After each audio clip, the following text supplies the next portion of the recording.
أعوذ بالله من الشيطان الرجيم بسم الله الرحمن الرحيم رب اشرح لي صدري ويسر لي أمري واحلل عقدة من لساني يفقهوا قولي السلام علیکم ورحمۃ اللہ وبرکاتہ۔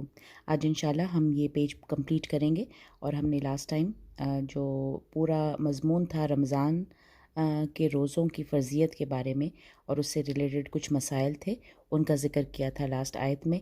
اور اب ہم 3 ڈفرینٹ طرح کی آیتیں پڑھیں گے۔ آج دیکھیں گے آپ کے 3 آیتیں ہیں، اور تینوں کا جو مضمون ہے وہ ایک دوسرے سے ڈفرینٹ ہے۔ تو جب رمضان کی آیتیں ختم ہوتی ہیں تو اس کے بعد اللہ تعالیٰ 2 چیزوں سے منع فرما رہے ہیں۔ پھر اللہ تعالیٰ نے ایک بہت ہی ٹپیکل ایک کویسچن ہے جو بہت سی جگہوں پہ قرآن پاک میں آیا ہے۔ تقریباً کہا جاتا ہے کہ صحابہ نبی کریم صلی اللہ علیہ وسلم سے عموماً کوئی سوال نہیں کیا کرتے تھے۔ اگر کبھی نبی کریم صلی اللہ علیہ وسلم ان سے کچھ پوچھتے تھے تو وہ کہتے تھے کہ اللہ اور اس کا رسول بہت بہتر جانتے ہیں۔ تو لیکن کچھ ایسے سوال ہیں جن کو اللہ تعالیٰ نے قرآن میں مینشن کیا ہے کہ وہ تم سے اس کے بارے میں پوچھتے ہیں تو ان کو یہ بتا دو۔ تو بالکل ایسا ہی ایک سوال اس سے ریلیٹڈ ایک آیت آج ہم پڑھیں گے، اور تیسری آیت جو ہے وہ قتال سے ریلیٹڈ ہے کہ لڑائی کرنا، لڑنا اللہ کی راہ میں وہ کیسا ہے، اس کو ہم انشاءاللہ دیکھیں گے۔ آج سب سے پہلی آیت جو ہے، پہلی ہی بات جو شروع ہو رہی ہے وہ ہے وَلَا تَأْكُلُوا، وَلَا تَأْكُلُوا، اور تم مت کھاؤ۔ کھانے کی بات ہو رہی ہے، اور کیا کھانے کی، نہ کھانے کی بات ہے۔ اللہ تعالیٰ دیکھیں یہ فعل نہیں ہے، ایک ہوتا ہے فعل امر، جب اللہ تعالیٰ ہمیں کوئی کمانڈ کر رہے ہوتے ہیں کہ یہ کرو، یہ کھاؤ، پیو، ٹھیک ہے، اس طرح کے ہم نے بہت سارے ورڈز پڑھے ہیں جن کو ہم فعل امر کہتے ہیں۔ یہ فعل نہیں ہے، اور اس میں لا لگتا ہے شروع میں، اور پھر اس کے بعد تأکلو بالکل ویسا ہی ہوتا ہے، لیکن ایک فعل جو علامت مضارع ہے نا، وہ فعل امر میں نہیں ہوتا، لیکن فعل جو نہیں ہے اس میں علامت مضارع آپ کو نظر آتا ہے تا کی فارم میں، یعنی کہ کیونکہ کمانڈ سامنے والے کو کی جاتی ہے، تو تم مت کھاؤ۔ تو تم سب مت کھاؤ، کیا نہیں کھانا؟ اموالکم بینکم بالباطل، اپنے مال آپس میں باطل طریقے سے۔ یہ 3 ورڈز جو ہیں ان کی جو جوائننگ ہے وہ بالکل ایک جیسی ہے، اور وہ ہے اخفا شفوی کے تھرو۔ میم آ رہا ہے، میم کے بعد با آ رہا ہے، تو یہ جو رول بنتا ہے اس کو کہتے ہیں اخفا شفوی۔ بالکل اگلا بھی جو کنیکشن ہے وہ بھی اخفا شفوی کے ذریعے ہے، تو ہم یہاں دونوں جگہوں پہ غنہ ہوگا، بالکل پیپر گیپ کی طرح کا، جس میں میم اور با کا تھوڑا سا اخفا کہتے ہیں، چھپانا، میم کو چھپا کے ہم با کی طرف ریڈی ہوتے ہیں۔ تو اموالکم بینکم بالباطل، تو ذہن میں اگر آپ کے رہے گا کہ میں نے 2 جگہوں پہ اخفا شفوی کرنا ہے، تو آپ کوئی ورڈز نہیں بھولیں گے۔ میم کے بعد با کا کوئی لفظ ہے بینکم، پھر میم کے بعد پھر بالباطل، تو یہ ہے کہ اب مال نہ کھاؤ، آپس کے مال، آپس کے ایک دوسرے کے مال کو مت کھاؤ باطل طریقے سے۔ اس کا کیا مطلب ہے باطل طریقے سے؟ باطل کہتے ہیں، باطل جو ہے وہ حق کا اپوزٹ ہوتا ہے، یعنی کہ اللہ تعالیٰ نے آپ کو کچھ طریقے بتائے ہیں جس کی وجہ سے آپ کھا سکتے ہیں۔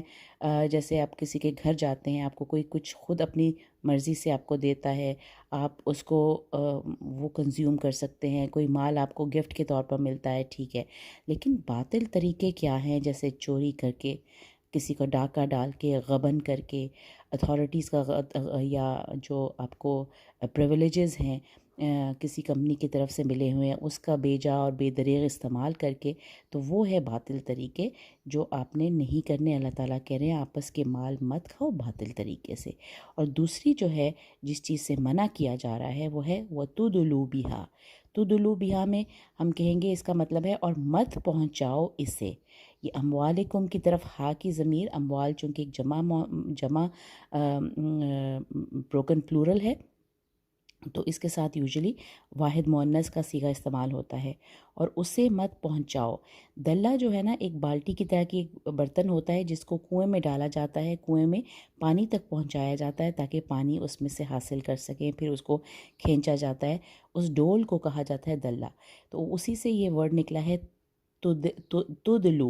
تدلو بہا، اور مت پہنچاؤ اسے الی الحکامی، حکام کی طرف۔ حکام کون ہوتے ہیں؟ جو احکام بالا ہوتے ہیں، جن کے پاس اتھارٹی ہوتی ہے، اور جو جن کے پاس کچھ اختیارات ہوتے ہیں، ان کو الی الحکام کہتے ہیں، کہ حکام کی طرف اسے مت پہنچاؤ۔ کسے؟ اپنے مال کو مت پہنچاؤ. کس لیے؟ لِتَأْكُلُوا فَرِيقًا مِّنْ أَمْوَالِ النَّاسِ. اس پوری ورڈ کو، اس فریز کو ایک ساتھ یاد کرنا ہے. اور اس کا کیا مطلب ہے؟ لوگوں کے مال میں سے کچھ حصہ. یہ ایک لمبا سا ایک جملہ، ایک فریز بن رہی ہے، فریقا من اموال الناس. یہ فریقاً یہاں پہ کسی لوگوں کی طرف یا کس فرقے کی طرف نہیں ہے اشارہ، بلکہ اس کا یہاں پہ مطلب ہے کچھ حصہ. لوگوں کے مال میں سے کچھ فریق یعنی کچھ حصہ تم کھا سکو. یعنی ہوتا نا، اس کام کو ہم جانتے ہیں رشوت کے طور پہ، کہ تم کچھ مال، اپنا کچھ مال حکام کو دے دو تاکہ تم لوگوں کے مال میں سے کچھ حصہ کھا سکو بالاسمی. بالاسمی بھی بہت امپورٹنٹ ہے، اس کو نہیں بھولنا. غلط طریقے سے، یعنی کہ گناہ کے ذریعے سے تم لوگوں کے مال میں سے کچھ حصہ کھا سکو. اس کے لیے تم نے حکام کو پیسے نہیں دینے، حکام پر کو نہیں پہنچانے. اموالکم، ٹھیک ہے. تو یہ جو ہا کی ضمیر ہے یہ اموالکم جاری ہے، اور اس کو مت پہنچاؤ حکام کی طرف تاکہ تم لوگوں کے مال میں سے کچھ حصہ کھا سکو غلط طریقے سے. اور یہ پھر سے وَأَنْتُمْ تَعْلَمُونَ، واو حالیہ ہے، تم، اور حالانکہ تم تعلمون جانتے ہو. یعنی کہ اس کا ترجمہ پھر کیا جاتا ہے کہ جان بوجھ کر تم غلط طریقے سے لوگوں کا مال میں سے کچھ حصہ کھانے کے لیے اپنے مال حکام کی طرف مت بھیجو، مت پہنچاؤ. وَتُدْلُوا، اور یہاں پہ لا کیوں نہیں لکھا ہوا؟ کیونکہ ایک دفعہ جب شروع میں لا لکھا ہوتا ہے تو وہ اس کی کفایت کرتا ہے، جس کو کہتے ہیں کہ وہ اس طرح کی ہم نے پہلے بھی ایک آیت پڑھی تھی، وَلَا تَلْبِسُوا الْحَقَّ بِالْبَاطِلِ وَتَكْتُمُوا الْحَقَّ. وہاں پہ بھی تکتم الحق تھا، تو وہ یہ مطلب نہیں تھا کہ تم حق کو چھپاؤ اور حق کو نہ چھپاؤ کی بات تھی. یہاں پہ بھی ہے تم نہ کھاؤ اور تم نہ پہنچاؤ. تو یہ جو تا ہے نا، یہ مجھے بتا رہا ہے کہ یہ اسی فعل نہیں کا ہی پارٹ ہے. کیونکہ اگر یہ فعل امر ہوتا، اگر اللہ یہ حکم دے رہے ہوتے کہ ہاں پہنچاؤ، تو پھر یہاں پہ یہ تا نہ ہوتا. ٹھیک ہے. تو یہ جو تا ہے یہ بتا رہا ہے کہ یہ اسی فعل نہیں کا حصہ ہے. تو یہ بات ہوگی، اللہ تعالیٰ نے دو چیزوں سے منع کیا ہے کہ آپس کے مال باطل طریقے سے نہیں کھانے اور رشوت نہیں لینی. ٹھیک ہے، کہ لوگوں کے مال میں سے کچھ حصہ تم کھا لو اور اس کے لیے تم کسی کو رشوت دے دو، یہ نہیں کرنا. اب یہ والا اب یہ آیت جو ہے اس میں اب یہ دیکھیں، یسألونک عن الاہلہ، وہ سوال کرتے ہیں آپ سے. یسألونکا، وہ آپ سے سوال کرتے ہیں. آپ کون؟ نبی کریم صلی اللہ علیہ وآلہ وسلم. یعنی کہ آپ سے وہ سوال کرتے ہیں چاند کے بارے میں. اہلہ کہتے ہیں پہلے دن کا جو چاند ہوتا ہے نا، اس کو ہلال کہتے ہیں. ہا لام ہم جانتے ہیں. تو چاند کے گھٹنے بڑھنے کی، کبھی آپ ترجمہ اس کا دیکھیں گے کہ چاند کے گھٹنے بڑھنے کے بارے میں کویشچن کرتے ہیں. دیکھیے، چاند کا گھٹنا بڑھنا ایک ایسی چیز ہے. دیکھیے، سورج ہمیشہ کانسٹنٹ رہتا ہے. سورج کو جب بھی وہ دیکھتے تھے ایک گول سی ٹکی ہے جو روز صبح کے وقت نکلتی ہے، لیکن چاند ہر روز ڈیفرنٹ ہوتا تھا. اس کی وجہ سے اس چاند کو لے کے، اور اس وقت چونکہ اتنی ایسٹرالوجی نہیں تھی، لوگوں کو اتنا علم نہیں تھا، تو اس چاند کو لے کے بہت سے توہمات بھی وابستہ تھے جو عرب معاشرے میں تھے. اور وہ چاند کی مطلب مختلف سٹیجز سے اپنے کچھ جو توہمات یا سپرسٹیشنز تھے ان کو انہوں نے وابستہ کر رکھا تھا. تو یہ سوال پھر جو صحابہ تھے نبی کریم صلی اللہ علیہ وسلم کے، جو کمپینینز جو اسلام قبول کر رہے تھے، ان کے لیے انہوں نے خاص طور پر اس کے بارے میں پوچھا کہ وہ آپ سے پوچھتے ہیں چاند کے گھٹنے بڑھنے کے بارے میں. تو اللہ تعالیٰ نے اس کا جو جواب ہے وہ قرآن میں نازل کیا، اور اللہ کہہ رہے ہیں قل، ان سے کہہ دیجئے. نبی کریم صلی اللہ علیہ وسلم کو کہا جا رہا ہے قل، کہہ دیجئے، یہ ہیا کی ضمیر مؤنث کی ضمیر ہے. ہوا جیسے مذکر کے لیے ہوا ہوتا ہے، مؤنث کے لیے ہیا ہوتا ہے. کیوں مؤنث؟ کیونکہ اہلتا تی، یہاں پہ تا مربوطہ جو ہے، اس سے پتہ چل رہا ہے کہ یہ جو ہے مؤنث کی طرف جا رہی ہے، کہ یہ یعنی کہ یہ جو چاند کا گھٹنا بڑھنا ہے یہ مواقیت للناس. مواقیت کہتے ہیں وقت بتانے کا ذریعہ. ٹھیک ہے، وقت بتانے والی، وقت بتانے کا ذریعہ ہے للناس ہی، لوگوں کے لیے، والحجی، اور حج کے بارے میں. تو یہ صرف یہی دو اس کے ریزن، مطلب اس کی وہ بتا دی کہ چاند کو دیکھ کے آپ وقت معلوم کرتا ہے انسان، مختلف حساب کتاب لگاتا ہے کہ کون سا مہینہ ہے، مہینہ کب سٹارٹ ہو رہا ہے، مہینے کی اینڈنگ کب ہے۔ اور آپ دیکھیں جتنے بھی ہمارے شرعی احکام ہیں، اگر عدت کے مسائل ہیں یا رمضان کے جو روزے ہیں یا حج کے دنوں کا جو تعین ہے، وہ چاند کے ذریعے سے کیا جاتا ہے۔ تو مواقیت للناس والحج، تو یہ اللہ تعالیٰ نے چاند کے گھٹنے بڑھنے کا صرف اس طرح سے بتا دیا۔ اور اس کے بعد ایک اور سپرسٹیشن اور ایک توہم پرستی جو تھی، جو یہ تھی کہ عرب کے معاشرے میں، عرب میں چونکہ حج تو وہ کرتے تھے، لیکن ان کے وہ سمجھتے تھے کہ جب حج کے لیے یا عمرہ کرنے کے لیے جب وہ احرام باندھ کے گھروں سے ایک دفعہ نکل جاتے تو دوبارہ اپنے گھروں میں وہ سیدھے راستے سے انٹر نہیں ہوتے تھے جب تک وہ احرام کی حالت میں ہوتے تھے، اور وہ سمجھتے تھے کہ اگر ہم ایسا کریں گے تو یہ نیکی ہے کہ ہم پیچھے سے، گھر کے پیچھے سے داخل ہوں، گھروں کے دروازے سے داخل نہ ہوں۔ یہ بہت ایک سپرسٹیشن یا توہم پرستی ان کے معاشرے میں موجود تھی، تو اللہ تعالیٰ اس کو ایڈریس یہاں کر رہے ہیں اور کہہ رہے ہیں وَلَيْسَ الْبِرُّ وَلَيْسَ الْبِرُّ، اور نیکی یہ نہیں ہے بِأَن، بی یہاں پہ تاکید کے لیے ہے اور ان کے معنوں میں، بِأَن تَأْتُوا الْبُيُوتَ، کہ تم داخل ہو یا تم آؤ، بیوتا اپنے گھروں میں، البیوتا من ظہورہا، ان کے پیچھے سے، یعنی کہ بیک سائڈ سے۔ یہ نیکی نہیں ہے، یعنی کہ جو توہم پرستی ہے یا اگر ہم ایسا کریں گے تو ایسا ہو جائے گا، اس طرح کی جو سوچ رکھنا، اور اگر ایسا کریں گے تو ہمیں گناہ نہ مل جائے، ایسا کریں گے تو ثواب ملے گا، اور مختلف طرح کے توہم پرستی آج بھی ہمارے معاشرے میں موجود ہوتی ہے۔ تو اللہ کہہ رہے ہیں کہ یہ نیکی نہیں ہے۔ لیس البر، لیسا ایک ایسا ورڈ ہے جس کے بعد ایک اسم ہوتا ہے اور اس کی ایک خبر ہوتی ہے، اور اس کی اسم جو ہے وہ حالت رفع میں ہوتی ہے۔ تو یہاں پہ ہم دیکھتے ہیں لیس البر، یعنی کہ نیکی یہ نہیں ہے۔ ہم نے بالکل ایسی ایک آیت پڑھی تھی لیس البر کی طرح سے، وہاں پہ البر لیسا کی خبر تھی، اور بعد میں وہ جو لیس البر ان تولو، تولو جو وہ سب کچھ تھا وہ اسم تھا، تو وہ یہ برو جو ہے یہاں پہ لیسا کا اسم ہے۔ اسی طرح ایک ورڈ ہے لاکنہ، لاکنہ کو انا کی بہن کہا جاتا ہے، اور اس کا بھی ایفیکٹ بالکل ویسا ہوتا ہے جس طرح کا انا کا ہوتا ہے، بالکل اپوزٹ لیسا کے۔ لیسا کا جو اسم ہوتا ہے وہ رفع حالت میں ہوتا ہے، یعنی کہ پیش کے ساتھ ہوتا ہے، لیکن لاکنہ یا انا کا جو اسم ہوتا ہے وہ زبر کے ساتھ آتا ہے۔ اسی لیے آپ نے ہمیشہ دیکھا ہوگا ان اللہ ہم کہتے ہیں، ان اللہ کبھی بھی نہیں آتا۔ اسی طرح لاکن البر، یہاں پہ بھی برا زبر کے ساتھ آیا ہے، تو یہ بھی اس کا ایفیکٹ ہے کہ برا ہے، برو نہیں آیا، تو یہ برا جو ہے لاکنہ کا اسم ہے۔ وَلَٰكِنَّ الْبِرُّ، اور لیکن نیکی کیا ہے؟ من اتقا، اللہ تعالیٰ نے کہا نیکی یہ نہیں ہے کہ تم اپنے گھروں میں پیچھے سے داخل ہو، بلکہ نیکی یہ تو یہ ہے کہ جو کوئی پرہیزگار ہو گیا، جو اللہ سے ڈر گیا، یہ ہے اصل میں نیکی۔ من اتقا، من اتقا، اس کو ایک ہی ساتھ یاد رکھنا ہے۔ اب اللہ تعالیٰ ایک حکم دے رہے ہیں کہ وَأْتُوا الْبُيُوتَ مِنْ أَبْوَابِهَا، اب دیکھو تم ایسا مت کرو کہ گھروں کو پیچھے سے داخل ہو، بلکہ آؤ اپنے گھروں میں، وَأْتُوا، اور تم سب آؤ اپنے گھروں میں، البیوت من ابوابها، بیوت یعنی بیوت کی طرف جا رہا ہے یہ ہا کی ضمیر، ان کے دروازوں سے آؤ، پراپر طریقے سے آؤ، یعنی کہ اس کا کچھ مفسرین اس کا ترجمہ اس طرح سے بھی کرتے ہیں کہ پراپر طریقے سے، جو تھرو پراپر چینل ہوتا ہے اس کے ذریعے سے آپ کو کام کرنے چاہیے۔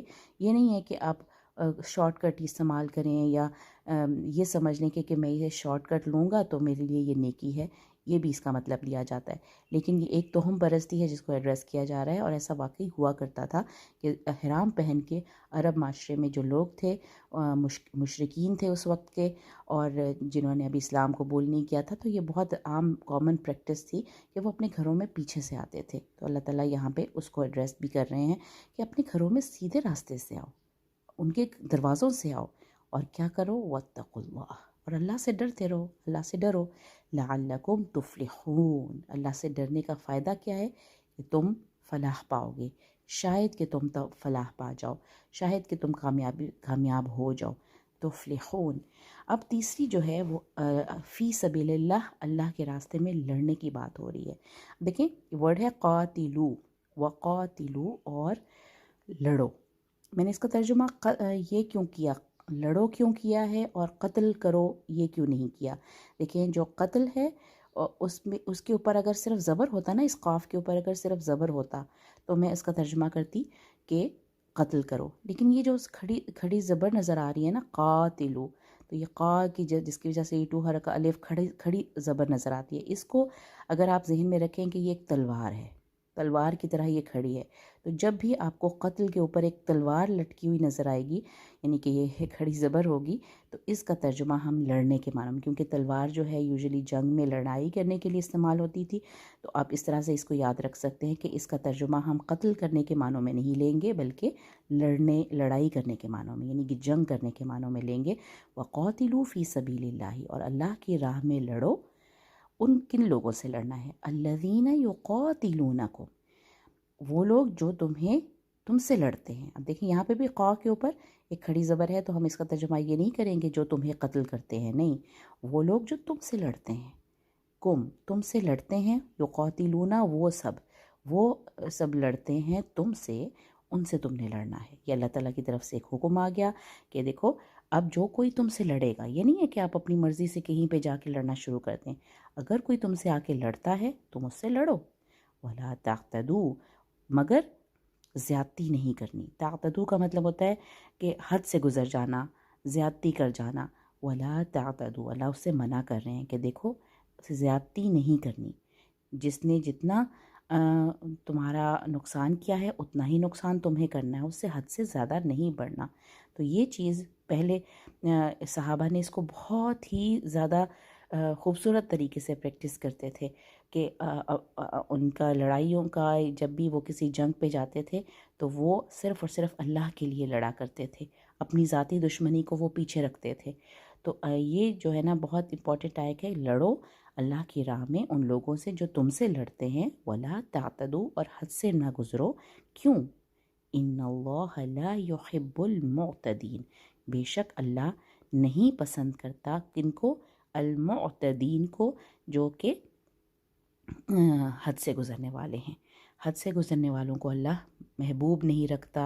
حب ہے نا، حب کا مطلب ہے چاہنا، تو اللہ نہیں پسند کرتا معتدین کو۔ تو اس طرح کے جو یہ فریز ہے نا، یہ بھی بہت دفعہ آئے گا قرآن میں کہ اللہ کن کن لوگوں کو پسند نہیں کرتا، اور کچھ ایسے فریزز بھی آتے ہیں جس میں اللہ کہتے ہیں کہ اللہ یحبو کر کے اللہ تعالیٰ کوئی نہ کوئی الصابرین ہیں، الشاکرین ہیں، اس طرح کے ورڈز آتے ہیں جن کو اللہ پسند کرتا ہے، اور یہ معتدین ایسے لوگ ہیں جن کو اللہ پسند نہیں کرتا۔ ان اللہ لا يحب المعتدین۔ تو آپ نے دیکھا کہ 3 آیتیں ہیں، اور تینوں آیتوں میں جو سبجیکٹ ہے وہ بالکل ایک دوسرے سے ڈیفرنٹ ہے، تو ہم ذہن میں اچھے سے اس کو رکھیں گے کہ مال کو یوز کرنے کے اور کیا کن 2 چیزوں سے منع کیا جا رہا ہے مال سے ریلیٹڈ۔ اس کے بعد جو چاند کے گھٹنے بڑھنے کے بارے میں صحابہ کا کوشچن تھا، اس کا اللہ تعالیٰ نے کیسے جواب دیا ہے اور کس تہم پرستی کی نفی کی جا رہی ہے، اور تیسرا جو آیت ہے وہ ہے لڑائی کرنے کا حکم جو ہے، قاتلوا فی سبیل اللہ، وقاتلوا فی سبیل اللہ، اور یہ بھی فعل کمانڈ ہے کہ تم لڑو اللہ کے راہ میں ان لوگوں سے جو تم سے لڑتے ہیں۔ یقاتلونکم، یقاتلوکم نہیں کہنا، یہ نون بھی ہے، یقاتلونکم، یقاتلون وہ لڑائی کرتے ہیں، کم تم سے، جو تم سے لڑائی کرتا ہے تم نے اس سے لڑنا ہے، ولا تعتدوا، اور حد سے نہیں گزرنا، ان اللہ لا يحب المعتدین، اللہ بے شک حد سے گزرنے والوں، زیادتی کرنے والوں کو پسند نہیں کرتا۔ تو آئی ہوپ کہ آپ کو یہ آیتیں ایزی لگیں گی۔ جزاک اللہ خیر۔ السلام علیکم ورحمۃ اللہ وبرکاتہ۔